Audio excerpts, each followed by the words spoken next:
नमस्कार दोस्तों, मैं हूं आपका दोस्त, आपका होस्ट आर के और आप देख रहे हैं आर के ट्रेडिंग। दोस्तों, तारीख है 18 फरवरी 2025 और यहाँ पे 19 फरवरी 2025 के लिए बुधवार वेडनेसडे के लिए 3 स्टार सेक्शन में 3 स्टॉक्स इंट्राडे के लिए सेलेक्ट कर लिया है। उसके इंट्राडे लेवल बताऊंगा, लेकिन डिस्क्लेमर ध्यान से सुने दोस्तों। कोई भी पर्सनल बाइंग और सेलिंग की सलाह बिल्कुल यहाँ पे नहीं दे रहा हूँ। अगर आप ट्रेड करते हैं उन स्टॉक्स उन लेवल पे तो कृपया अपने फाइनेंशियल एडवाइजर से जरूर सलाह मशवरा करें, क्योंकि आपके लाभ और नुकसान की जिम्मेदारी मेरे या मेरे चैनल की बिल्कुल भी नहीं होगी। तो चलिए शुरुआत करता हूँ। और बाकी मेरे व्हाट्सअप नंबर 8709652195 पर अगर आप हाय हेलो कुछ भी व्हाट्सअप मैसेज भेजते हैं तो आपको बाय डिफॉल्ट मेरे टेलीग्राम चैनल का और व्हाट्सअप चैनल का लिंक मिल जाएगा, जहां पे आपको मिलता है फ्री ऑफ कॉस्ट में कॉल। तो चलिए शुरुआत करता हूँ 3 स्टॉक्स इंट्राडे के लिए 19 फरवरी के लिए। लेकिन पहले 3 स्टॉक का रिव्यू करेंगे जो मैंने आज के लिए दिया हुआ था 18 फरवरी के लिए। पहला स्टॉक था वेदांता। पहले इसका परफॉर्मेंस रिव्यू कर लेते हैं, उसके बाद वेदांता को खरीदना था 418 के ऊपर। तो देखिए ये शुरू के 5 मिनट का कैंडल है। तो आपको पता है 3 स्टार स्टॉक्स में किस तरह से एंट्री लेना चाहिए। अगर वो आपने वीडियो नहीं देखा है तो जरूर देखिए, मैं एंड स्क्रीन में इसका लिंक दे दूंगा, आपको पता चल जाएगा कि जो 3 स्टॉक्स देता हूं उसमें एंट्री किस तरह से लेना चाहिए।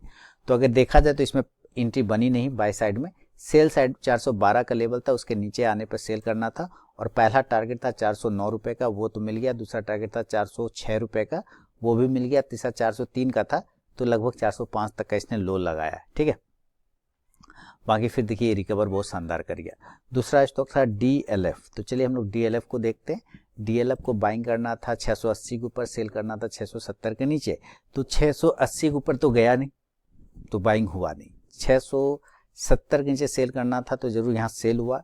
और पहला टारगेट था 665, मिल गया। दूसरा टारगेट था 660, लगभग 661, 60 कितना मारा, 660 पे 65 पैसे का लो लगा। 2 टारगेट लगभग इसने भी दे दिया। तीसरा स्टॉक था एचसीएल टेक। तो चलिए एचसीएल टेक को देख लेता हूँ। एचसीएल टेक को बाइंग करना था 1716 के ऊपर और सेल था 1700 के नीचे। 1700 के नीचे तो आया ही नहीं, तो सेल नहीं हुआ। 1716 के ऊपर बाइंग करना था और यहाँ बाइंग अगर आपने किया तो पहला टारगेट था 1723, वो मिल गया। दूसरा टारगेट था 1730, तो लगभग पूरे दिन भर में भी नहीं मिला, कोई बात नहीं, एक टारगेट मिला इसमें। तो ये 3 स्टॉक हो गया रिव्यू। अब कल के लिए 3 स्टॉक यानी कि 19 फरवरी के लिए, उसमें जो पहला स्टॉक सेलेक्ट है वो है जेएसडब्ल्यू एनर्जी। जेएसडब्ल्यू एनर्जी का आप देखिए 15 मिनट के टाइम फ्रेम पर पहले सिलेक्शन रीजन समझिए। फॉल है, ऑलरेडी सारे तरफ मार्केट में पूरा हाहाकार मचा हुआ है फॉल साइड में। लेकिन जो है ना रिकवरी आज इसने फिर से नीचे दिखाया है। ऐसा आप देख रहे होंगे 2 दिन से 3 दिन से कि मार्केट नीचे आता है, लेकिन फिर धीरे से रिकवरी करके ऊपर चला जाता है। तो कहीं ना कहीं वो कोशिश तो कर रहा है रिकवर करने का। अगर ये resistance area JSW energy breakout कर जाता है तो एक बाइंग अपॉर्चुनिटी बन सकता है। इसलिए 443 443 के ऊपर बाइंग बनेगा। जो स्टॉप लॉस होगा वो 440 रुपए का बनेगा 440 का। और जो टारगेट होगा 446 446, दूसरा 449 449 और तीसरा होगा 452 452 रुपए का। अब बात करता हूँ सेल साइड का लेवल, कि अगर ये 437 के नीचे तोड़ देता है तो सेलिंग करेंगे। सेल बिलो 437 और जो स्टॉप लॉस होगा 440 का होगा 440 रुपए का। जो टारगेट होगा 434 434, दूसरा 431 431 और तीसरा 428 428 रुपए का। शुरू के 5 मिनट बिल्कुल भी आप ट्रेड को अवॉइड करके चलिए, उसके बाद ही स्टॉक बाइंग या सेलिंग लेवल को एग्जीक्यूट करे तो ट्रेड करें, अदरवाइज ट्रेड को आप अवॉइड कर दे। तो ये पहला स्टॉक हो गया जेएसडब्ल्यू एनर्जी। चलिए सेकेंड स्टॉक की तरफ बढ़ता हूँ और सेकेंड स्टॉक का नाम लेकर आता हूँ। उसका नाम है वोल्टास और आ गया वोल्टास 1233 1233 के ऊपर। ये देखिए 15 मिनट के चार्ट पर सिमेट्रिकल ट्रायंगल पैटर्न बना रखा है ना। 15 मिनट का आप रेजिस्टेंस एरिया देख रहे हैं ऊपर से 10 लाइन का, और नीचे से एक सपोर्ट एरिया भी देख रहे हैं। तो ये दोनों मिला के बन गया सिमेट्रिकल ट्रायंगल पैटर्न। अब हमें इस सिमेट्रिकल ट्रायंगल पैटर्न के ऊपर ब्रेकआउट और ब्रेकडाउन पर ही बाय और सेल करना है। तो अगर ये 1233 यानी ऊपर के लेवल को तोड़ता है तो बाइंग करेंगे बाय 1233।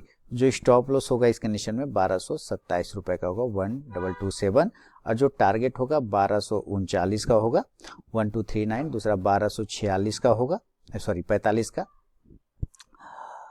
और तीसरा टारगेट होगा 1251 1251 का। ठीक है, 1239 1239 1245 1245 और 1251 1251, ये हुआ ऊपर का टारगेट। और नीचे की बात करें कि अगर ये नीचे तोड़ के आ जाता है तो हम लोग फिर सेल की तरफ देखेंगे। सेल का लेवल होगा 1206 के बिलो, सेल बिलो 1206, जो स्टॉप लॉस होगा वो 1212 का होगा, 1212 का टारगेट 1200 1200, दूसरा 1194 1194 और तीसरा 1188 1188 का। फर्स्ट टारगेट के पास भी स्टॉक पहुंचता है तो जरूर अपना 50 to 70% क्वांटिटी बुक कीजिए, बाकी का आप अपना स्टॉप लॉस टेल करके चल सकते हैं। तो ये है सेकंड स्टॉक वोल्टास। तीसरा और फाइनल स्टॉक की तरफ बढ़ता हूं, गुजरात गैस। इसका नाम क्या आ गया, गुजरात गैस। ये भी देखिए बार बार ट्रेंड लाइन को टेस्ट कर रहा है तोड़ने के लिए, 15 मिनट के चार्ट पे बार बार ब्रेकआउट करने का कोशिश कर रहा है और लास्ट टाइम उसी के आसपास में जाके क्लोज भी किया है। तो अगर ये मूवमेंट आ जाता है गुजरात गैस में, ऊपर की तरफ में ब्रेकआउट हो जाता है तो हम लोग बाइंग की तरफ देख सकते हैं। 394 के ऊपर बाय अप 394, जो स्टॉप लॉस होगा 391 391 का, और जो टारगेट होगा 397 397, दूसरा 400 400 और तीसरा 403 403 रुपए का। लेकिन अगर ये नीचे की तरफ गिर जाता है, सेल करेंगे 390 के बिलो, सेल बिलो 390, जो स्टॉप लॉस होगा 393 393, और जो टारगेट होगा 387 387, दूसरा 384 384 और तीसरा 381 381 रुपए का। दोस्तों बिना स्टॉप लॉस के ट्रेड करने की गलती कभी ना करें और अपने टेलिंग स्टॉप लॉस का यूज जरूर करें। मेरा व्हाट्सअप नंबर है 8709652195।